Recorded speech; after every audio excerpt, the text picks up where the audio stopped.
Okay, two small subtopics. We not conducted classes. Morning I forgot to send, so I am sending this one. Or after this Zoom meeting, you can listen it and you can understand it. First one, it is a new conservatism after 1815. But the 1815, that is the time of Napoleon. Napoleon he defeated, and the European government was. Driven the spirit of conservatism. Again, the government or the people, they are going back to conservatism. Conservatism, what it is, and it is given in the side. You can see that one, conservatism. Word meaning of that one: the political philosophy that stress the importance of tradition, established institutions and customs, and preferred gradual development to quick change. Means the conservatives, they are saying like that we want to preserve the things, the preserve the tradition. Our tradition, we want to keep our tradition and institution, customs, everything we want to keep it as it is, and with that we want to think about the development that is not in quick change. Instead of that, gradual change. They are asking for gradual change. That is the view of conservatism. And conservatives, they are believed that established traditional institutions of safe and of the state and the society. They are thinking like that the institutions, what all things they had before itself, with the state and society, like that monarchy, church, social hierarchies, property and the family, like that things. This was the institutions in the church. We can see first one, what it is: monarchy, means the king and his family. Second one, the church, means clergy. Next one, social hierarchy, means the first estate, second estate, third estate, like that hierarchy. Then property, individual property, it may be land or gold, like that property. Then their family. These institutions want to keep as it is, like that the conservatives, they are saying they want to preserve it.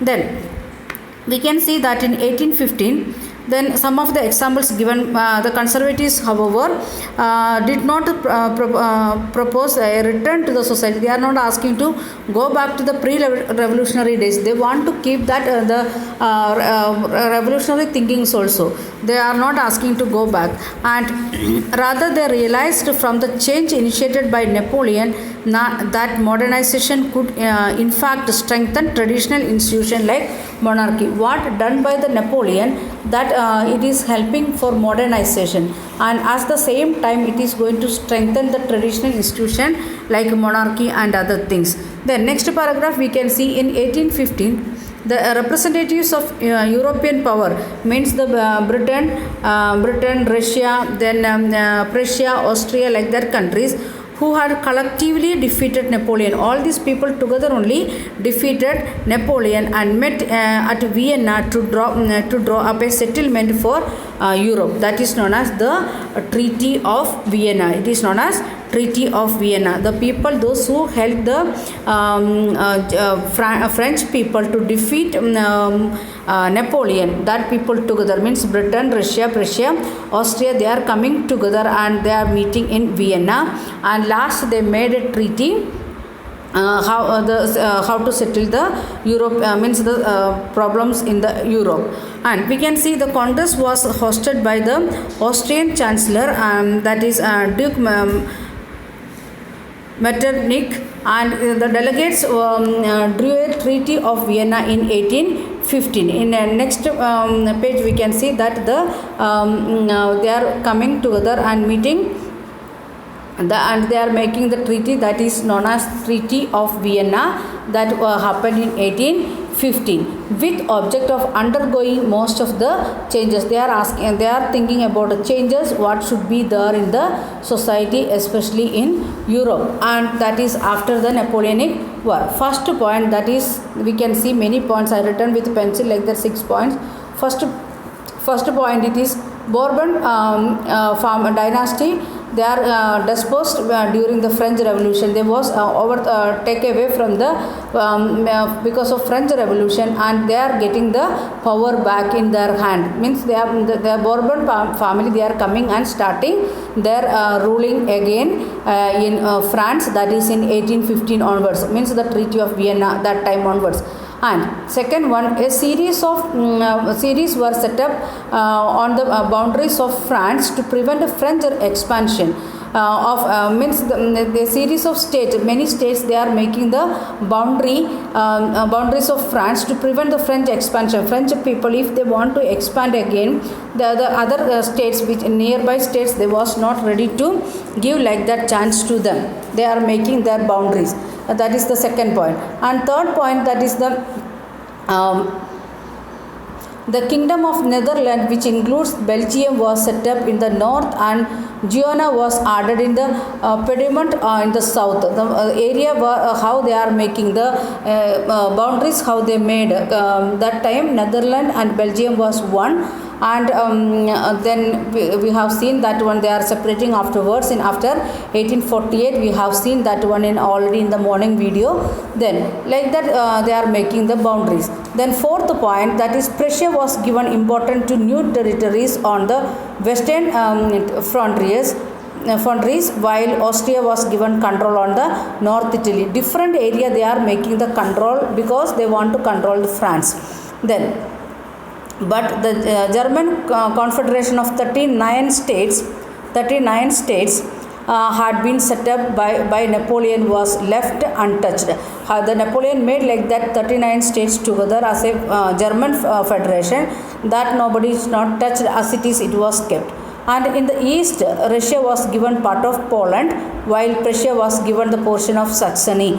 And means all the neighboring countries, they are thinking like that how they can control France from all the boundaries.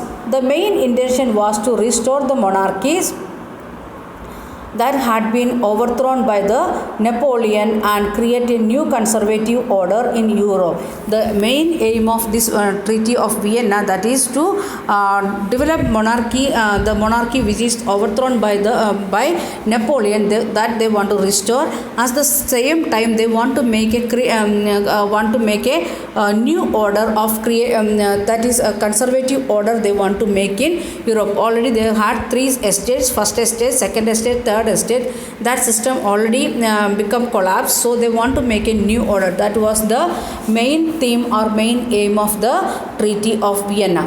Then we can see the next paragraph like that. Conservative reign set up in 1815 were autocratic. They are starting their rule as autocratic, and they did not tolerate criticism and dissent, and sought to curb activities that questioned the legitimacy of autocratic government. Those who are criticizing, those who are asking some questions, they was giving punishment and the censoring of newspaper, censoring and controlling over the newspaper. For that purpose they made censorship laws also, because they, not only for newspaper, it for books and plays, songs, for everything they made like that.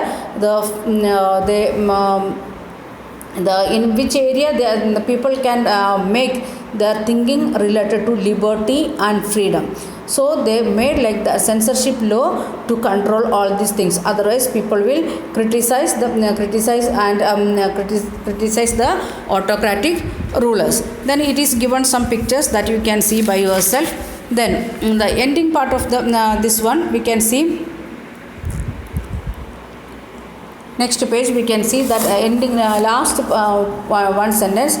One of the major issue taken up by the liberal nationalists who criticized a new conservative order was freedom of press. The people, only the people, they are criticizing the new system. They want to get the freedom of press.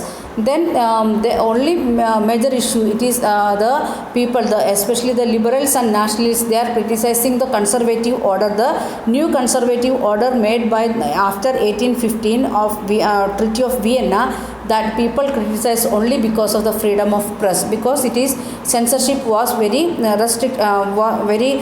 they was controlling the people